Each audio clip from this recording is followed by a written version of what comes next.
So today I'm going to provide another updates regarding the current situation on egg commodities export from Ukraine. And I will also talk a little about international trade with European Union and also grain production and export from Russia. And finally, we will look at forecast for the production and export of grain and oilseeds from Ukraine. So agricultural sector was always playing the main role in the economy of Ukraine. And prior the war in 2021, almost 41% of export revenue came from agricultural export.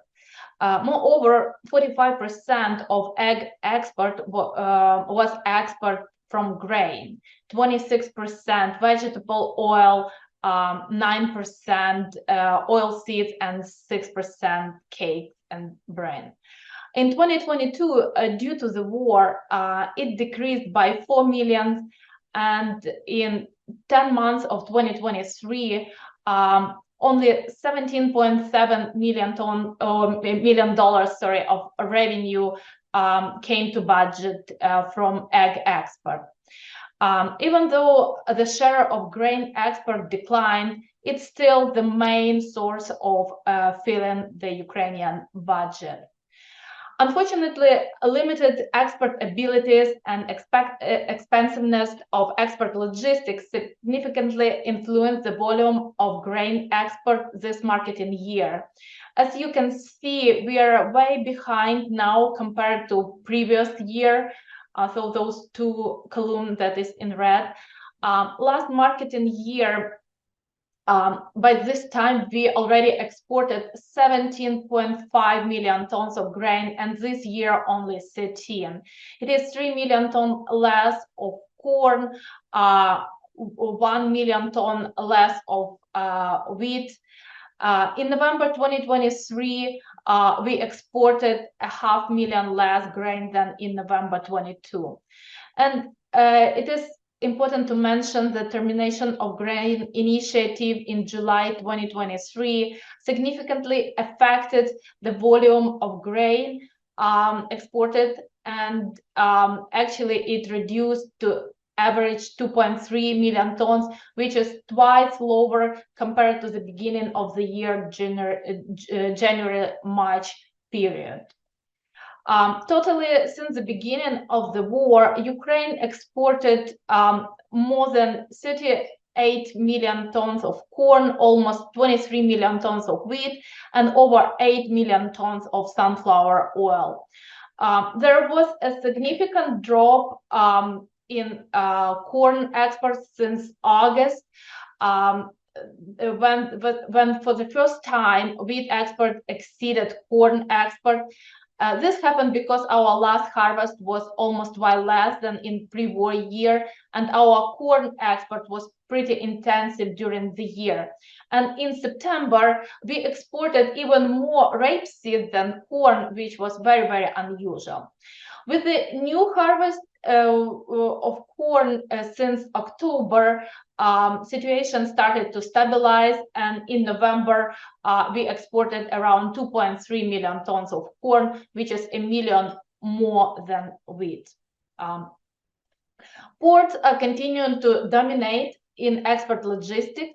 Export shipment by water transport in November increased to 4.3 million tons, a record monthly indicator since April. This happened due to development of Ukrainian humanitarian corridor that I'm going to talk about a little bit later. Since July, after termination of grain initiative, export via railway increased, as you can see here, and now it's in average up to 1,000 tons per month. This is also due to redirecting our export to other ports in Europe, mainly Constanța in Romania, but also Spain, Italy, and others. More than 11 million tons actually of grain of Ukrainian origin were exported through the Romanian port of Constanța during January, October of 2023. but there is very complicated situation on land borders with Poland. Since November 6th, Polish carriers have blocked the movement of trucks of 4 out of 8 checkpoints with Ukraine, and they are going to continue this blockade till January 3. Around 20,000 vehicles were stuck on a border, including as of last week almost another 3,000 trucks, and the waiting time for the crossing is now up to 140 hours, and many drivers don't have means to stay there. And during this time, unfortunately, 2 Ukrainian drivers died at the blocked border. The Federation of Employers of Ukraine claims losses from the blockade around $400 million. And actually, following Poland, Slovakia is also willing to block the borders with Ukraine. So what do they want? The requirements of Polish carriers and farmers are actually differ, and I would say that mainly they are directed to Polish government rather than to Ukraine, but they of course affect us. And one of the main Ukraine of carriers is to return the permits for cargo transportation within the European Union for Ukrainian transport companies. This is about stopping the so-called transport visa-free, which was introduced by European Commission in June 2022 to support Ukraine under the war condition. And previously, Ukrainian transport companies had to obtain those permission for freight transportation within European Union, and therefore they were less competitive with carriers from Poland. And currently the request of the Polish carriers refer to 200,000 permits per year for Ukraine. Besides that, Polish carriers request strengthening of transport certification requirements for Ukraine. They also require to prohibit registration in Poland of companies with capital from outside the European Union. They also want separate queues for vehicles from European Union. We have such system electronic queues where drivers can put them in line in advance, so when they come they already know their time and don't need to wait. And now Polish carriers, they want separate line for their vehicles, and also to exclude empty vehicles that are returning from Ukraine from this system at all. And besides that, Polish carrier also want to obtain access to the Ukrainian system called The Way, and I don't believe that this is possible. This is a system which was introduced under Martial law, when the ban on men leaving Ukraine is in effect. The fact that mainly hired Ukrainian drivers willing to drive into Ukraine from Polish side, Polish carriers are willing to register such employees in this system to make their time faster and to not wait. But this will create discrimination against other men who works for foreign companies and have restrictions to travel abroad. So this is the system mainly where men need to register and request permission from the government to cross Ukrainian border. So at the same time, Polish farmers request to introduce subsidies for corn purchase and not to increase the agricultural taxes. So that is mainly requirements to Polish government, not to Ukraine. However, the blockade on the border is a kind of continuation of the protest against Ukrainian grain, which was transported to European Union under so-called solidarity lines. and it still affects Ukraine a lot. Of course, we understand why people protest. They are not ready to compete with Ukrainian cheap grain and probably cheaper labor.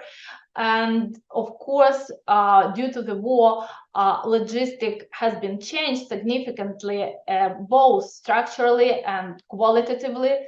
And if in 2022 only 22% were directed to Europe, in 2021 only 22% were directed to Europe. In 2022, its share increased by 3 times, and of course, it affected European countries. But then, due to the ban that had been temporarily introduced by 5 European countries for Ukrainian grain import to Europe, current percentage decreased, and it's already in October was around 43%. Unfortunately, situation with sea roads is not the best, and as you know, before the war, we exported up to 7 million tons of grain per month via sea roads, but now the share of sea roads is much more lower, and actually even in percentages kind of like looks like 2-3 times lower, but in volume it's significantly much less. The new Priva ports play more and more important role, and their share in total export in October amounted 34%. And there are a lot of other measures were taken to develop not only the new Priva ports logistic, but also other alternative routes to Europe. First of all, the capacity of the new Priva ports and canal named Bystre been increased, and we opened new checkpoints for international traffic, and also repaired some roads and railway, and passed some specific legislation to improve the process of custom clearance, and also that EEQ pilot project that I just mentioned been introduced, which helped to reduce the waiting time on a border crossing points. But there are a lot of things to do still, and one of the improvement is introduction of a so-called green corridor between Ukraine, Moldova, and Romania. So those 3 checkpoints, Reni in Ukraine, Gargaleshti in Moldova, and Galați in Romania, they're kind of located next to each other and are strategic for goods moving by vehicles to ports, in particular to Romania and Galați and Constanța. So to make this happen, to launch this corridor, it's necessary to introduce, actually it's already agreed, to have joint control between Ukraine and Moldova, but also it's need to be coordinated control, joint control between Moldova and Romania. And thanks to this decision, we will reduce the number of stops for trucks, and accordingly we could speed up control. Currently, the Reni Gargaleshti checkpoint allows us to have about 50 trucks to pass through this checkpoint per day, but the main goal is to increase the actual capacity to at least 5 times. Of course, we will need to do some reconstruction of the roads and increase the quantity of lines, and some technical equipment will be needed, but it will improve the process, and also it can be used for longer time in the future. Particular attention was paid to improvement of the new Priva ports. 15 investment projects have been launched, including dredging, opening of new cargo transshipment points, increase of pilots number. As a result, it was possible to increase capacity of 3 ports up to 3.3 million tons of cargoes monthly. It became possible to accept 9,000 railway cars per month and over 4,000 trucks per day. Due to increased capacity of Reni port, it became possible to accommodate at the same time 22 sea vessels and 40 barges, and to accept a vessel with a record dead weight over 28,000 tons. Totally in 2023, the new ports accepted over 12,000 vessels so far, 10,000 more than in 2021. Their freight turnover increased for 627%. 45.5% of all loads processed in the new Priva ports during the wartime is grain, and 6.5% is vegetable oil. Unfortunately, October and November are not the highest indicators regarding the grain and in general all exports through the new Priva, and that was due to seasonal issues because navigation was closed since October 10 due to decrease of the water level in the new Priva.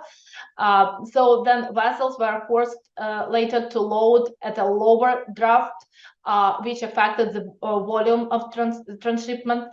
And compared to the normal conditions, barges with grain were loaded at a draft of no more than 2.1 meters instead of usual 2.5, 2.7. But now the situation stabilized. We had heavy rains and a lot of snow, which melted, so the level of water returned to the normal, and now the new ports are operating as usual. But at the same time, with the beginning of work of the Ukrainian humanitarian corridor from the ports of Great Odessa, interest actually to the new ports fell about 20% because there is no so deep navigation as it is in a Great Odessa ports. So just few words for those who doesn't know what is Ukrainian humanitarian corridor. Since August 10, Ukraine introduced humanitarian corridor for vessels from 3 Odessa ports along the western coast of the Black Sea, including Bulgaria and Romania waters toward Turkey. And Ukrainian army is providing export to all vessels. So far, 153 vessels with more than 5.6 million tons of grain and other agricultural products pass through Ukrainian humanitarian corridor. Unfortunately, the use of the alternative sea corridor is limited by the day limit of the number of ships entering and leaving ports. And actually, these restrictions are established by the Navy and Air Force of Ukraine in order to ensure the safety of the convoy. In October, almost 2 million tons of grain were exported through humanitarian corridor, and in November we have record 2.7 million tons that left Great Odessa ports. So with the beginning of Russian aggression on the territory of Ukraine, it's understandable that geography of agricultural export changed significantly. And if in pre-war year in 2021, the share of export of agricultural products to Europe was 32%, in 2022 it became 60%, almost twice higher. However, this growth is forced and deliveries to other regions had significantly decreased. The share to African countries was reduced from 14 to 7, Asia from 19 to 10, Southeast Asia from 13 to 5, and export to actually Belarus was limited since Russian aggression in Ukraine due to Belarusian involvement. So the main reason for such changes, of course, that is a blockade of Ukrainian seaports by Russian troops, and we were trying to find another roads. In 10 months of 2023, agricultural export to Europe is already amounted 59%. Agricultural export to Asia increased from 10% to 12% so far, but to South Asia decreased. Now it's around 4%, and to Middle East also now it's 15 instead of 17.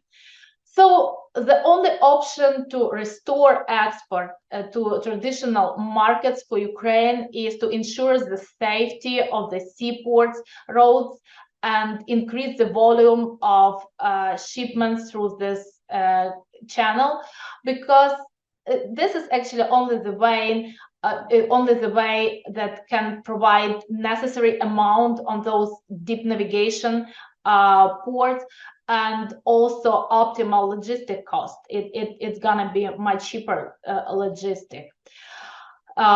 So let's take a look on more detailed geography of Ukrainian export by crops.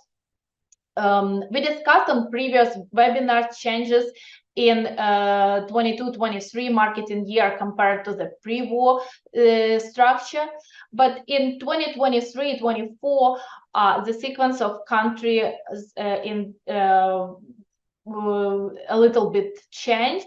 I would not say that dramatically, but there are some.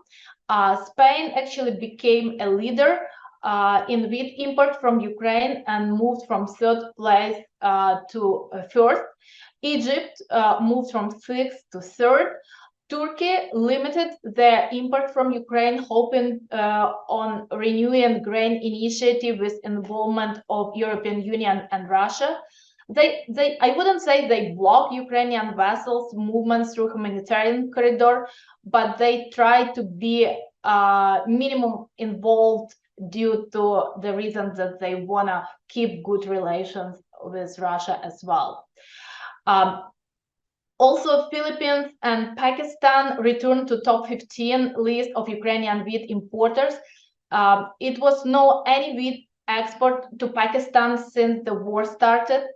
Vietnam is a new top player on Ukrainian wheat market. It was just a little export to Vietnam previously. There is also another new player, Malta, which is not on a top 15 for now, but very close. At the same time, Poland, Hungary, and Algeria disappeared from the top 15 list. Actually, there is no grain export to Hungary since new marketing year beginning, and very little to Bulgaria. I would say this is more geopolitical issue because Hungary is constantly playing along with Russia and categorically opposes Ukraine's entry into European Union. They also constantly block all decisions in the European Committee regarding any aid for Ukraine, and that is probably the reason. And I would like to mention that around 15,000 tons of wheat were delivered during last few months to the US as well. On a corn market, China is significantly decreasing the import of corn from Ukraine, replacing it with Brazilian. Spain and Italy moved to the first and second place respectively. Romania declined from second place to 8th. Hungary, Turkey, and Poland are not any longer on the list of top 15. and almost no corn to export to Hungary and Bulgaria in this season yet.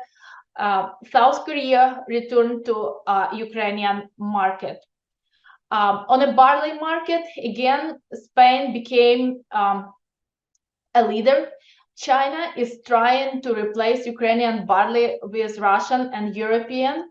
Hungary and Turkey are not anymore, again, on the top 15 leaders. And actually, Bangladesh and Singapore are new players on a barley market, never had any barley from Ukraine.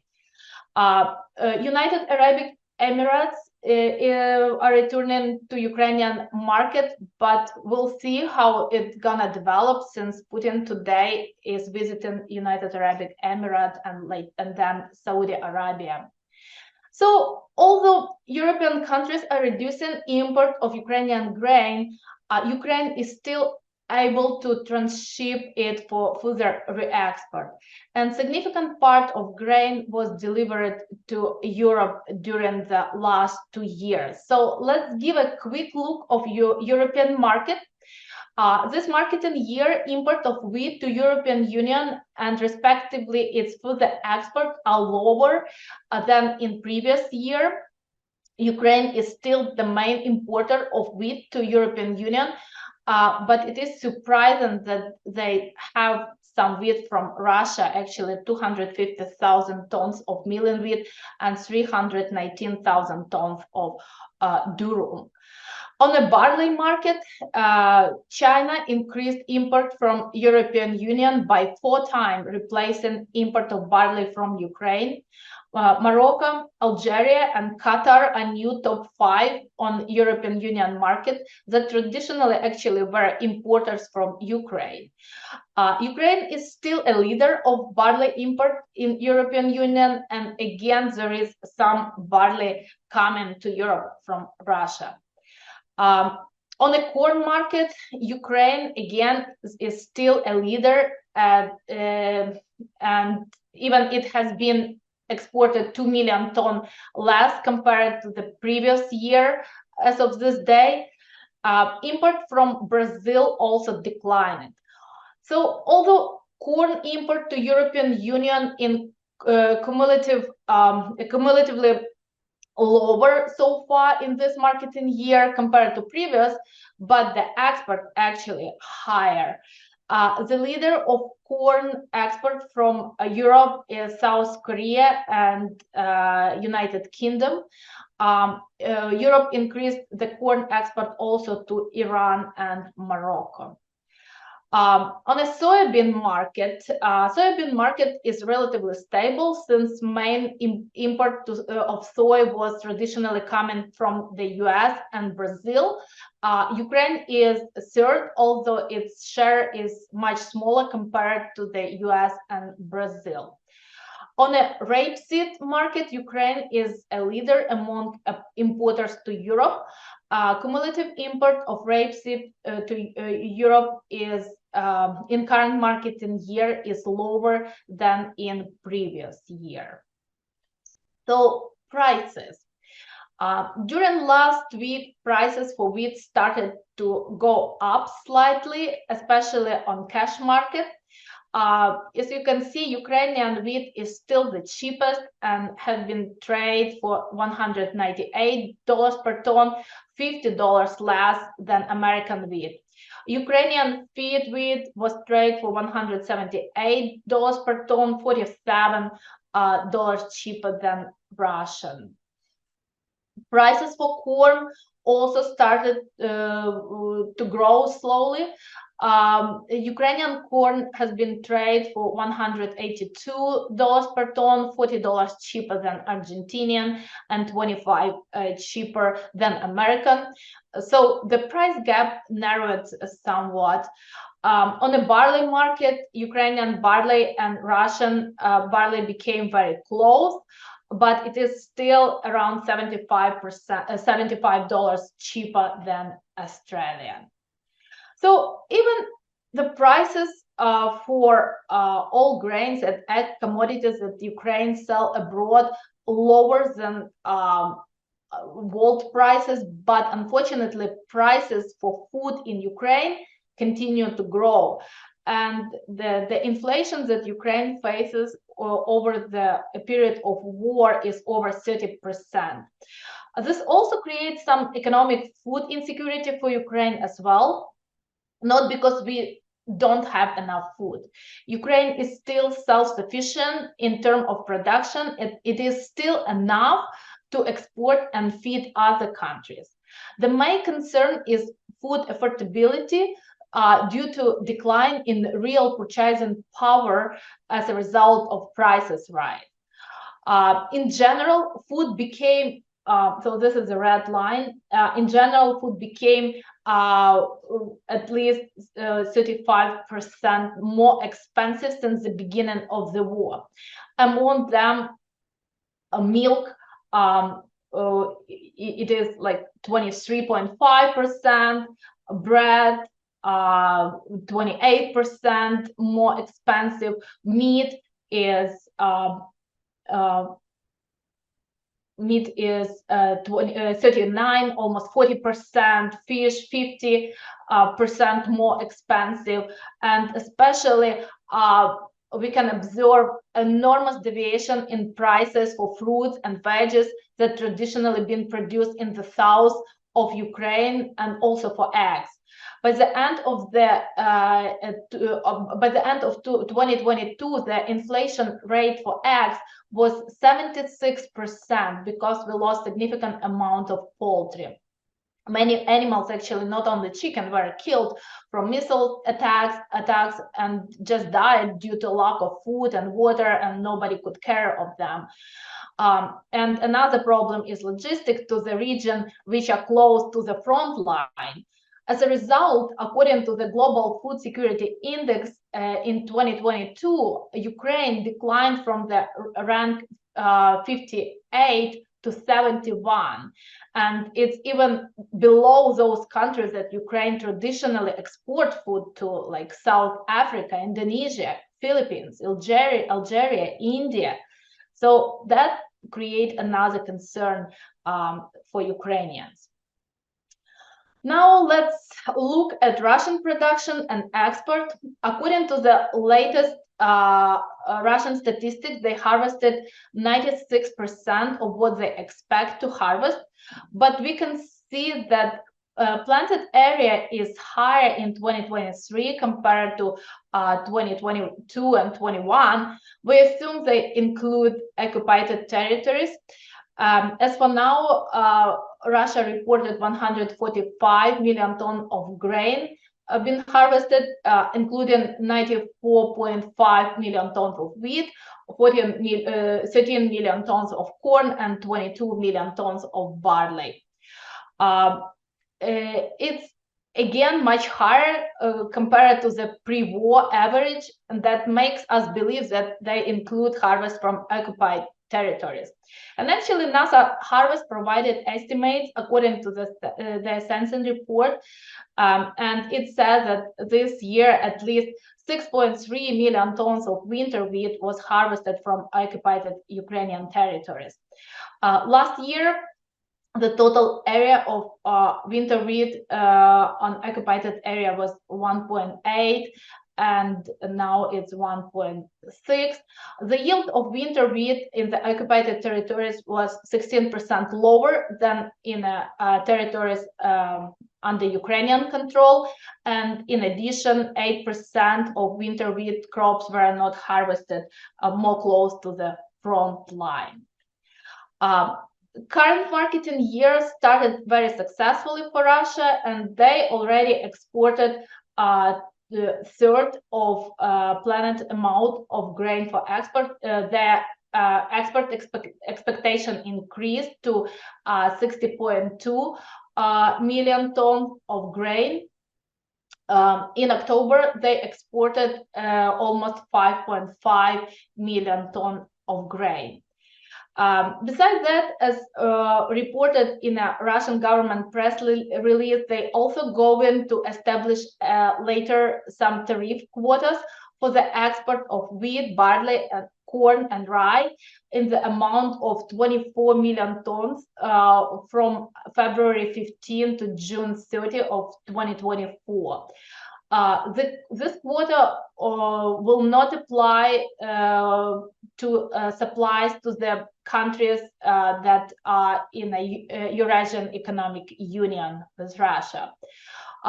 Besides that, they introduced a temporary ban on the export of durum for a period of 6 months from December 1st to May 31st, which actually is not going to hurt much a grain market, since Russian durum production and export is pretty small.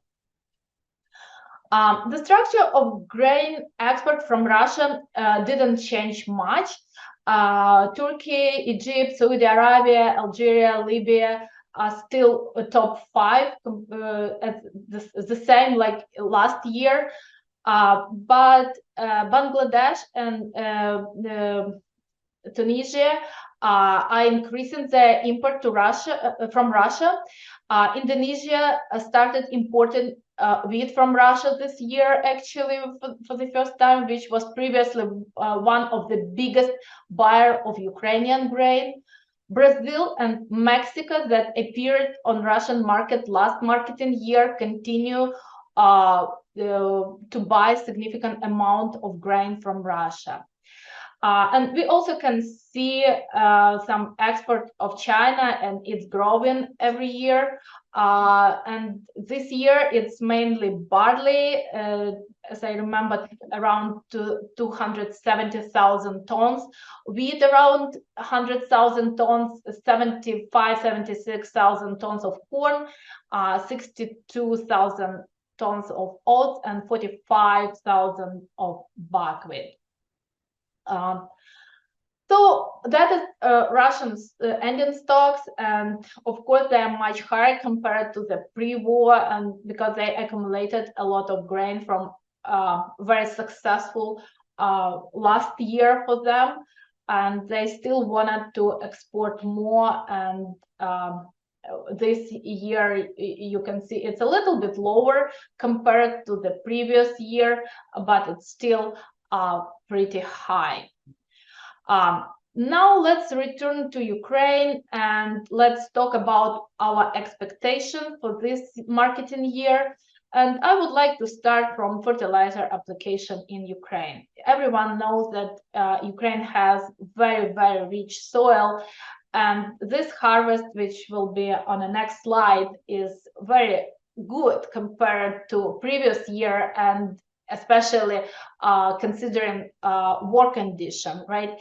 But I just wanted to mention that, as you can see from this diagram, almost all types of fertilizers for all crops were almost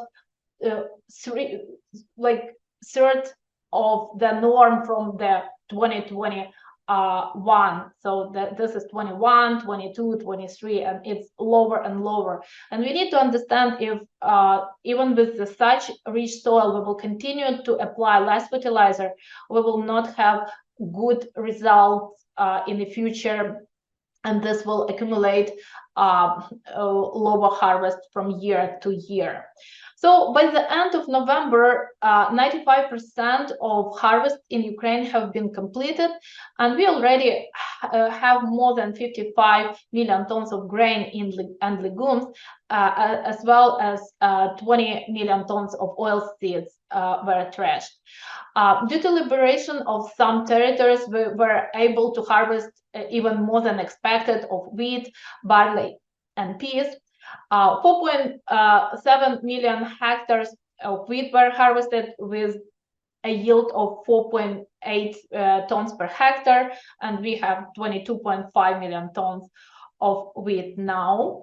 3.4 million hectares of corn were harvested with a yield of 7.6 tons per hectare, and we already harvested 26 million tons, and 1.5 million hectares of barley were harvested, and the average yield was 3.9, and we thrashed almost 6 million tons.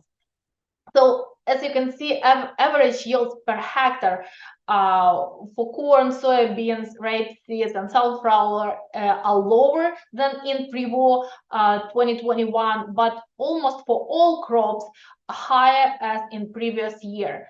But as I mentioned, that is only due to favorable weather condition, nothing related to inputs and following the vegetation calendar, etc.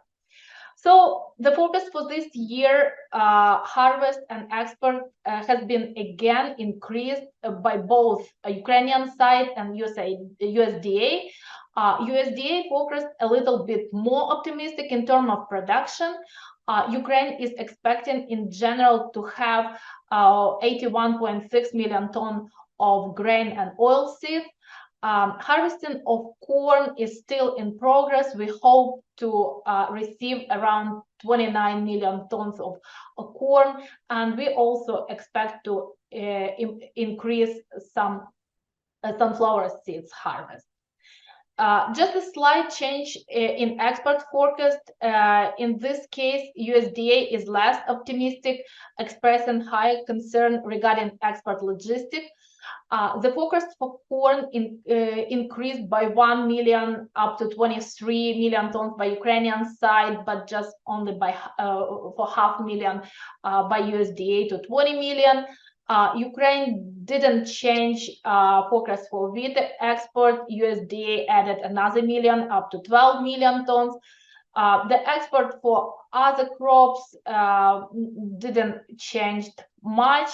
And the only thing I would like to mention that we expect to have much lower export of sunflower seeds, because we believe we will be able to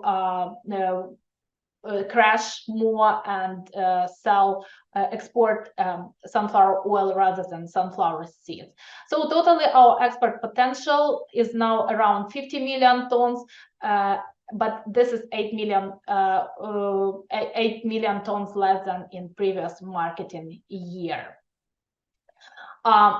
So as for now, we're almost done with our planting campaign for winter crops, and as you can see, the almost 94% of forecast been planted, but this is still lower than we had in pre-war time, but higher than last year. And also this fall, it was a lot of concern about the cold weather and a lot of snow that we had recently in November in Ukraine. And as you can see from this chart, the amount of precipitation in Ukraine turned out to be quite large, up to 115 millimeters, which is almost 3 times higher than the existing the norm in average. The average temperature for the month was 5.2 Celsius, which was 2.7 Celsius higher than the average long-term value. I actually put here the formula how to recalculate, because I'm from metric system, and if you didn't get the idea of Celsius and centimeters, so there is you can convert easily centimeters to and Fahrenheit.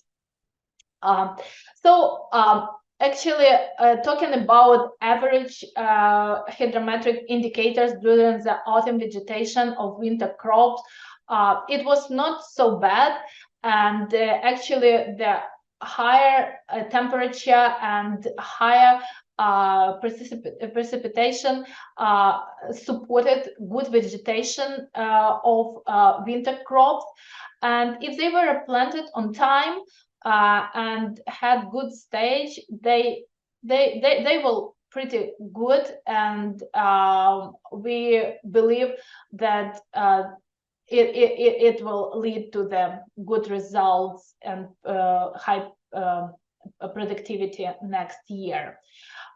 So bad weather, I would say, mainly caused problems to logistics, both domestically and abroad. Many roads were closed, and it was lack of electricity because Many electrical stations were damaged, and even ports were not able to operate for several days. But now situation stabilized, and we continue to work as usual, if it's possible to say usual under the war condition, of course. Here is our latest balance. I just leave it here for your further learning, but in a few days we will have new balance, and we'll see if it would have any changes. And at the end, a few words about what if. Of course, everyone would like the war would be over as soon as possible, but what would happen if the war would be over, let's say today? Would Ukraine return their place on a world grain market? And what to expect after this for next several years? So before the Russian invasion, areas of grain and oil seeds were around 24 and 9 million hectares respectively. In 2022, as you can see, they dropped to around 18 and 7 million hectares. With the war ongoing, further drop in areas is expected to 17 and 6 million hectares. The pre-war acreage level are expected to appear not earlier than in 2030 if the war will over soon, of course. And it will actually take several years to demine field and return them to cultivation. Ukrainian producers move to wheat and barley production as the war continues, and will resume to corn after its end. The area of sunflowers will increase at the expenses actually of the grain area. So although acreage of corn is expected to prevail due to the yield difference, Ukraine will still produce more of wheat than all of other commodities, and quantity produced of wheat and of barley is affected actually by war less, as those crops were situated in other areas rather than active hostilities. And although oil seeds area is projected to reach the pre-war level by 2030, their production is not. Due to the war shock and given absence of support, enough financial support, producers will struggle to and they continue to struggle to accumulating the necessary resources to invest in all yields. And we believe that sunflower production in 2030 is expected to be 18% less than in 2018. Production of rapeseed and soybean will drop by 70 and 60% respectively, and this is mainly due to yield reduction. So by 2030, as we can see, we probably would return our land to cultivation as much as possible, but we will never be able, at least by 2030, to return to the same pre-war level of production. So that is it, what I wanted to share today. And if you have any questions, I'm very welcome you to ask. We had a few there. The first one was, how does Ukraine's food security and food inflation compare to that of other European countries? Dan also found some information on the EU for inflation, but if you have any thoughts on that first one there. Of course, our inflation rate, as you could see from the chart I built, much more higher compared to Europe. And I wouldn't say that Europe suffer from high level of food inflation at all, because prices for food in Europe are pretty stable, and there are a lot of support from the side of European Commission. And this is not about even prices, how much they rise, that is because people do not have income and they just cannot afford, first of all, even food that wouldn't grow much, to buy. The second one, then, what structural changes are you seeing within the Ukrainian grain sector, especially for farmers, as a result of these things, the decreased export capacity, the inflation and prices, and an impact of the war on infrastructure? Yeah, as you could notice from the last several slides, if war would continue, farmers will more and more move to wheat and barley production and sunflower production, maybe some sorghum, but less for corn, because it became less and less effective and profitable. Actually, there is no profit at all for any production, but for corn especially. So that's why they will change the structure. And of course, it will influence the export structure consequently, because if we produce less corn, we export less corn, right? So that is simple. The next one, how is Ukrainian farmers' morale and what is their biggest need?